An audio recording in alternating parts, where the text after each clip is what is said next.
Life में किसी भी एरिया में सक्सेस चाहिए तो अपनी वीकनेस को समझना ज़रूरी है। हम हर दिन बहुत सारी ऐसी चीज़ें करते हैं जो हमें अंदर से कमज़ोर बनाती हैं या हमें कमज़ोर दिखाती हैं। आज मैं उन वीक साइंस की बात करूंगा जो तुम टॉमी शेल्बी या लाइट यागामी जैसे एक स्ट्रॉन्ग करैक्टर में कभी नहीं देखोगे।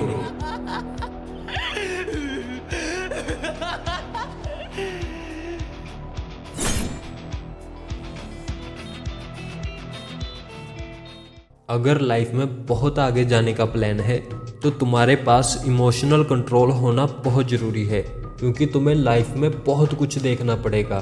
तो अगर किसी को बहुत जल्दी गुस्सा आ जाता है और छोटी छोटी बातों को लेकर वो बहुत ज़्यादा रिएक्टिव है तो ये लैक ऑफ इमोशनल कंट्रोल का साइन है और ये वीक मेल की निशानी है।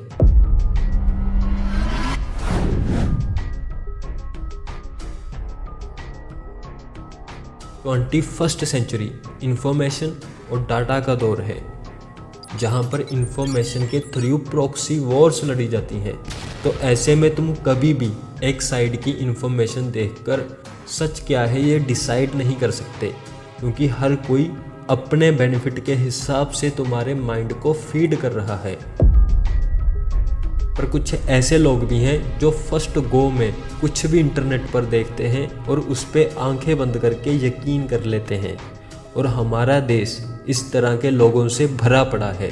और ये वीक लिंक्स हैं, क्योंकि इनको ब्रेन वॉश करना, प्रोपोगंडा का हिस्सा बनाना आसान है, और जो एनालिटिकल थिंकिंग लैक करता हो वो लाइफ में कितनी ही आगे चला जाएगा। नॉट सो फार।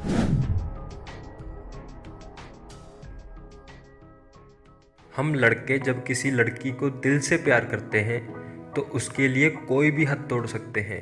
ताजमहल इसका एक क्रेजी एग्जाम्पल है, राइट? और ये चांद सितारे तोड़कर लाने वाली शायरी भी लड़कों ने ही कर रखी है, जो कि फिजिकली पॉसिबल नहीं है, पर ये लड़कों का एक ग्रेट डिज़ायर दिखाता है कि अगर पॉसिबल होता तो लड़के अपनी पसंदीदा औरत के लिए सच में चांद सितारे ले आते। पर यह लव तब अच्छा है जब म्यूचुअल हो, जब दोनों साइड से हो। वन साइडेड ऑब्सेशन ये वीकनेस है। अगर किसी लड़के को एक लड़की छोड़ गई तो इट मीन्स उस लड़की ने उसे रिजेक्ट कर दिया। अब अगर रिजेक्शन के बाद भी वो लड़का रोने लग जाए तो ये क्या शो करता है? वो भी तब जब एंडलेस पॉसिबिलिटीज है कि वो खुद कितना ग्रेट बन सकता है, और उसकी एक्स से भी ज़्यादा प्रिटी, ज़्यादा स्मार्ट, ज़्यादा हॉट, इवन नेचर वाइज भी ज़्यादा better and countless option exist करते हो। सो या obsession over one person is a weakness.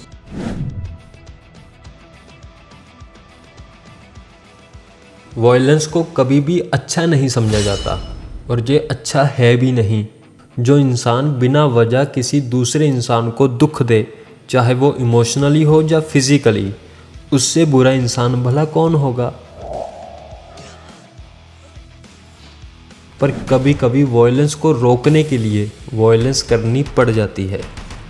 इसलिए एक असली मर्द वही है जो वॉयलेंस को दिल से बुरा समझे, पर अगर ज़रूरत पड़े तो he should be capable of doing great violence. क्योंकि दुनिया एक जंगल है, एक ऐसा जंगल जहाँ पर हर किसी को पावर की भूख है, जहाँ पर भेड़िए हैं, शेर भी हैं, मगरमच्छ भी, और कुछ कुत्ते भी। और कुत्ते ऐसे जो ग्रुप बनाकर शेर को भी मार दें। तो ऐसे जंगल में कौन आज़ादी से घूम सकता है? वही जो शिकार करना जानता हो, ना कि वो जिसे एक मक्खी तक ना मरे। पर कुछ लोग ऐसे हैं जो वॉयलेंस करना तो छोड़ो, वॉयलेंस होती देख भी नहीं सकते। ये बात लड़कियों के लिए सही हो सकती है, पर लड़का जो अपनी फैमिली के लिए प्रोटेक्टर और एक प्रोवाइडर है, उसके लिए नहीं।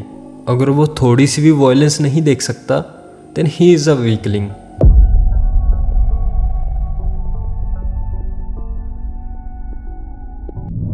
बाकी इमोशंस के जैसे लस्ट लाउड नॉइजेस प्रोड्यूस नहीं करता, बल्कि ये एक आग है जो बिना आवाज़ के तुम्हारे अंदर से सब कुछ जला देती है। लस्ट तुम्हारे कान में विस्पर करता हुआ लाल रंग का वो शैतान है जो तुम्हारे कंधे पर बैठा है और तुम्हें एक कभी न मिटने वाली भूख की दावत दे रहा है। These are weak men जिनकी social media feed nudity content से भरी रहती है और जो इंस्टाग्राम पर लड़कियों को देखते रहते हैं। ये बीटा मेल की आदतें हैं। क्या तुम ग्रेट लोगों को भी यही सब करते हुए इमेजिन कर सकते हो? बिल्कुल नहीं, क्योंकि लस्ट ग्रेटनेस का सबसे बड़ा एनिमी है। लस्ट को ख़त्म नहीं किया जा सकता, पर लस्ट पर कंट्रोल करना आजकल के टीनेजर्स के लिए बहुत ज़रूरी है।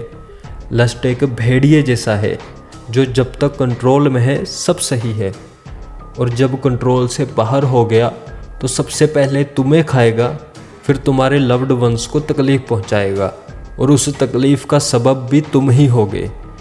लेकिन एक असली मर्द को पता होता है कि उसकी एनर्जी कहाँ लगनी चाहिए। वो अपने सपनों के पीछे भागता है, ना कि अपने सेक्सुअल डिज़ायर के पीछे।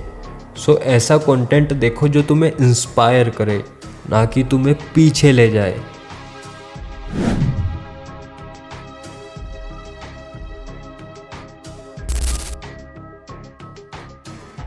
कुछ लोगों को जब किसी काम से मना करना हो तो वो बहाने बनाने लग जाते हैं। कोई सिचुएशन में ऐसा करना सही भी रहता है। ऐसे ही नहीं ये बोलते कि the art of saying no, पर अगर तुम डायरेक्टली बिना किसी एक्सक्यूज़ के किसी काम के लिए मना ही नहीं कर सकते, तुम सोचते हो कि उसको बुरा लग जाएगा सामने वाले को जब वो तुम्हें बुरा समझेगा, तो मेरे भाई it's a sign of weakness. Psychology के मुताबिक पीपल प्लीजिंग की हैबिट वो लोग अडॉप्ट करते हैं जो अपने आप को दूसरों के नज़रिए से देखते हैं, अपने बाउंड्रीज़ को क्रॉस करते हुए। जब तुम अपनी नीड्स को इग्नोर करते हो और हर बात पर यस बोलते हो, तो तुम अपने मेंटल हेल्थ को हर्ट कर रहे हो, और तुम अपने ड्रीम्स, अपने टाइम को भी ज़ाया कर रहे हो। अगर तुम अपनी बाउंड्रीज सेट नहीं करते तो तुम कभी भी अपनी असली आइडेंटिटी को नहीं समझ पाओगे। नो कहना एक स्ट्रेंथ है। वो लोग जो हर वक्त हाँ बोलते हैं, वो अपने आप को कभी ग्रो नहीं करने देते, क्योंकि वो अपने डिज़ायर्स और नीड्स को कभी प्रायोरिटाइज ही नहीं करते। एक असली मर्द अपने डिसीजन मेकिंग प्रोसेस को कंट्रोल करता है। वो समझता है कि अगर उसे किसी चीज़ के लिए नो कहना है तो उससे बोलने में कोई बुराई नहीं है।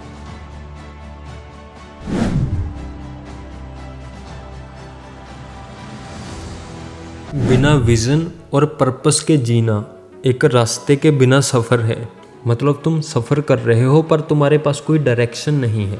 अगर तुम्हारा कोई पर्पस नहीं है तो तुम्हें समझना होगा तुम खुद को एक खाली ढांचा बना रहे हो। तुम्हारा हर दिन, हर काम सिर्फ एक हैबिट बन जाता है, लेकिन तुम्हें ये कभी नहीं पता चलता कि तुम किस डायरेक्शन में जा रहे हो। पर्पस तुम्हारे जीने का मूल मंत्र है। अगर तुम्हारे पास पर्पस है तो हर स्टेप में एक पावर होती है, एक क्लियरिटी होती है कि तुम कहाँ जा रहे हो। वो छोटी से छोटी चीज़ से लेकर कोई बड़े से बड़ा गोल भी हो सकता है।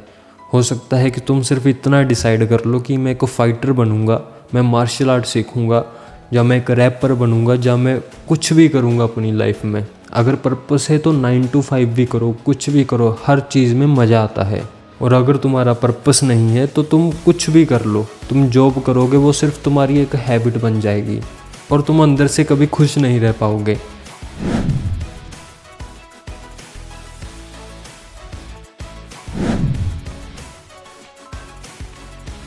When at last I was myself again, I was no longer myself. But I knew that something else had been taken from me, something even more important, and that is when I truly despaired. More important than your mother and father? What? My purpose. In all the world there was no one who needed me. I was unnecessary. To show mercy to those who oppose the one you serve. To allow his enemies to live when you could strike them down. This is not compassion. It is a betrayal of your life's very purpose. For what reason do you exist then? You're of use to no one. Your life has no meaning. It is mere existence.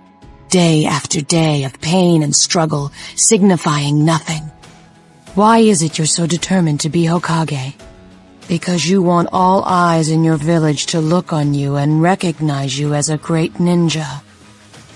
You see, it is only through the eyes of others that our little lives have any significance.